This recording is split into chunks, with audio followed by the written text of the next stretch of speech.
The Bengals got punched in the mouth against the Browns, and it started almost immediately. This is going to be the second and third play of the game, right after a Jeff Driscoll scramble out of a broken pocket.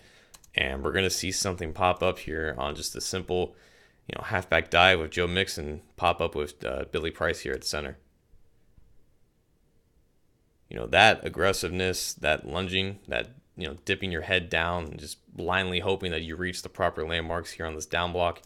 That's not something anything new with Price. And, people have been surprised that Price has not adjusted to the NFL game immediately as a rookie after starting 50 games and being a team captain at Ohio State. When in reality, in his last year when he played center, this isn't anything new necessarily. Like, he had a handful of these kinds of reps against Big Ten competition.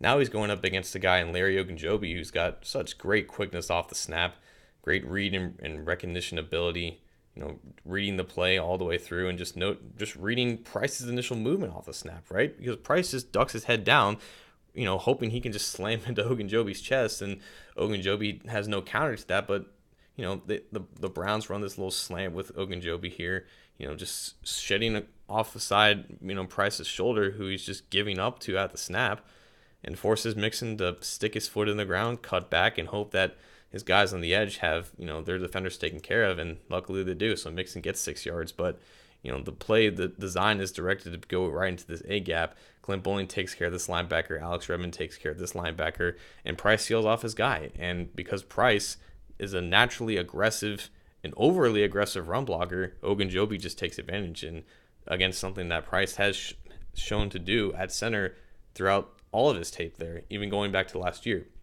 So that play sets up a 2nd and 4 on the very next play.